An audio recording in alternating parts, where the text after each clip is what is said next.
Hello children, welcome to my channel Laxman Telugu tutorial. Children, ఈరోజు ఈ వీడియోలో మనము అలంకారాల్లో ఒక అలంకారము, శబ్దాలంకారము, వృత్యానుప్రాస అలంకారం గురించి నేర్చుకోబోతున్నాం. మరి వీడియోలోకి వెళ్లే ముందు ఎవరైతే మన ఛానల్ని ఫస్ట్ టైం చూస్తున్నారో వెంటనే సబ్స్క్రైబ్ చేసుకోండి. పక్కనే ఉండే బెల్ ఐకాన్ని క్లిక్ చేయండి. బెల్ ఐకాన్ని క్లిక్ చేస్తే నా వీడియోస్ అన్ని మీకు నోటిఫికేషన్గా వస్తాయి. చక్కగా తెలుగు నేర్చుకోవచ్చు. మీకు ఏదన్నా టాపిక్ డౌట్ ఉంటే నాకు కామెంట్ చేయండి. మీ కామెంట్స్ని బేస్ చేసుకొని మళ్ళీ ఇంకొక కొత్త వీడియో చేస్తాను. వీడియోలోకి వెళ్ళిపోదాం. స్టూడెంట్స్, వృత్యానుప్రాస అలంకారము సూత్రం ఒకసారి గమనిద్దాం. ఒకటి గాని అంతకంటే ఎక్కువ గాని వర్ణాలు అంటున్నాడు. వర్ణాలు అంటే అక్షరాలు అని అర్థం. ఒకటి గాని అంతకంటే ఎక్కువ గాని వర్ణాలు అంటే అక్షరాలు అనేక సార్లు తిరిగి రావటం, అనేక సార్లు నెంబర్ ఆఫ్ టైమ్స్ తిరిగి రావటాన్ని వృత్యానుప్రాస అలంకారము అని అంటారు. ఇది వృత్యానుప్రాస అలంకారానికి సూత్రం.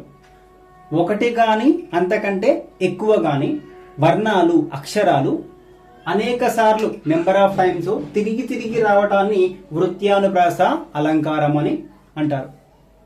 తర్వాత గమనించండి, వృత్తి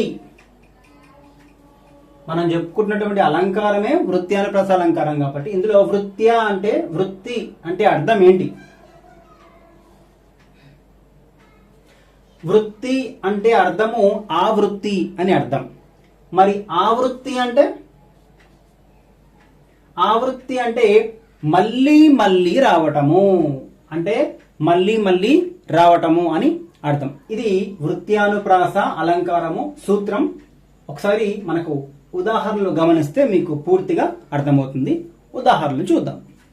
స్టూడెంట్స్, వృత్యానుప్రాస అలంకారానికి ఉదాహరణలు గమనిద్దాం ఒకసారి. ఒకటి, నాయనా నేను నిన్నేమన్నా అన్నానా, నీవు నన్నేమన్నా అన్నావా.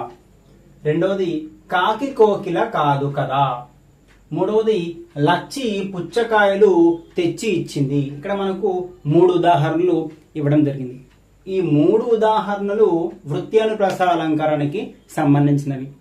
అయితే వృత్యానుప్రాస అలంకారానికి సూత్రం ఏంటి? మనం చెప్పుకున్న దాని ప్రకారము ఒకే అక్షరము తిరిగి మళ్ళీ రావడాన్ని వృత్యానుప్రాస అలంకారము అని అనుకున్నాం. ఒకే అక్షరము తిరిగి రావడం చూద్దాం. ఇక్కడ ఒకే అక్షరము తిరిగి ఎక్కడ వచ్చింది అనేది గమనిద్దాం. స్టూడెంట్స్ చూడండి, నేను ఇక్కడ ఈ వాక్యాల్లో అక్షరాల కింద గీత గీసాను. ఒకే ఒక్క అక్షరం, అది కూడా గుణింతం అని మీరు గుర్తుపెట్టుకోండి. నాయనా నేను నిన్నేమన్నా అన్నానా, నీవు నన్నేమన్నా అన్నావా అనే వాక్యంలో నా గుణింతం మొత్తానికి కూడా కింద గీత గీయబడింది. నా, నే, ను, ని, నే, నా, నీ, నా, నే, నా. ఈ వాక్యంలో నా గుణింతం ఎక్కువ సార్లు వచ్చింది. నా అనే అక్షరము ఎక్కువ సార్లు తిరిగి వచ్చింది. అందుకే దీన్ని మనము వృత్యానుప్రాస అలంకారం కింద ఉదాహరణగా తీసుకోవడం జరిగింది. రెండవది గమనించండి, కాకి కోకిల కాదు కదా. కాకి కోకిల కాదు కదా అనే దాంట్లో కాగుణింతం ఎక్కువ సార్లు వినిపిస్తుంది. మీరు గమనించండి, కా, కి, కో, కి, కా, క. ఇక్కడ కాగుణింతం ఎక్కువ సార్లు వచ్చింది. మూడవది, లచ్చి పుచ్చకాయలు తెచ్చి ఇచ్చింది అనే దాంట్లో చా అనే అక్షరం ఎక్కువ సార్లు వినిపిస్తుంది. చి, చ, చి, చి. మిగిలినవి తక్కువ సార్లు, అంతగా ఉండవు. కాబట్టి ఇచ్చిన వాక్యంలో ఒక అక్షరము అనేక సార్లు తిరిగి రావడాన్ని వృత్యానుప్రాస అలంకారం అని అంటారు. ఇది వృత్యానుప్రాస అలంకారానికి ఉదాహరణలు. నేను 3 ఉదాహరణలు మీకు చెప్పడం జరిగింది. కొన్ని ఉదాహరణలు నేను ఇస్తాను. ఆ ఉదాహరణలు మీరు సొంతంగా ప్రాక్టీస్ చేయండి. ఎంతమందికి కరెక్ట్గా వచ్చిందనేది నాకు మీరు కామెంట్ బాక్స్లో మెన్షన్ చేయండి. ఓకేనా? నేను ఇప్పుడు కొన్ని ఉదాహరణలు ఇస్తాను, అవి కూడా మీరు కాపీ చేసుకుందరు. కానీ స్టూడెంట్స్, వృత్యానుప్రాస అలంకారానికి కొన్ని ఉదాహరణలు మీకోసం ఇవ్వడం జరిగింది. మీరు ఇంతకుముందు వృత్యానుప్రాస అలంకారం ఉదాహరణలు నేను చెప్పడం జరిగింది. ఏ రకంగా ఒక వాక్యాన్ని వృత్యానుప్రాస అలంకారంగా గుర్తించవచ్చు అంటే ఒకే రకమైనటువంటి అక్షరం తిరిగి రావడము అని నేను చెప్పడం జరిగింది. ఇక్కడ మరొక ఒక 4-5 ఉదాహరణలు మీకు ఇవ్వడం జరిగింది. ఒకసారి నేను చదివి వినిపిస్తాను, దాన్ని బట్టి మీరు హోంవర్క్ చేయండి. ఆమె కడవతో వడివడి అడుగులతో గడప దాటింది. ఆమె కడవతో వడివడి అడుగులతో గడప దాటింది. ఈ వాక్యంలో ఏ అక్షరం ఎక్కువ సార్లు రావడం జరిగింది గమనించండి.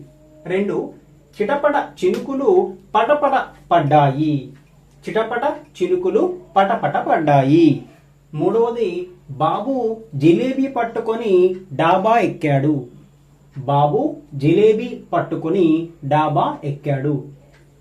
4, గట్టు మీద చెట్టు కింద కిట్టు రొట్టెను లొట్టలేస్తూ తిన్నాడు. గట్టు మీద చెట్టు కింద కిట్టు రొట్టెను లొట్టలేస్తూ తిన్నాడు. చివరిది, 1,00,000 భక్ష్యములు భక్షించువానికి ఒక భక్ష్యం లక్ష్యమా. 1,00,000 భక్ష్యములు భక్షించువానికి ఒక భక్ష్యం లక్ష్యమా. ఈ ఉదాహరణల్లో ఎక్కువ సార్లు వచ్చినటువంటి అక్షరం గుణింతం ఏది కనుక్కొని దీన్ని హోంవర్క్ చేసి నాకు కామెంట్ బాక్స్ లో మెన్షన్ చేయండి ఎంతమందికి కరెక్ట్ గా వచ్చిందని. స్టూడెంట్స్, ఈ రోజు వీడియోలో మనము వృత్యానుప్రాస అలంకారానికి సంబంధించిన ఉదాహరణలు తెలుసుకోవడం జరిగింది. వృత్యానుప్రాస అలంకారం అంటే ఏంటో కూడా మనము చెప్పుకోవడం జరిగింది. తర్వాత మనము శబ్దాలంకారాల్లో ఒకటి అనేటువంటి అంత్యానుప్రాస అలంకారం గురించి చెప్పుకుందాం. అంతవరకు ఉంటా స్టూడెంట్స్, బాయ్.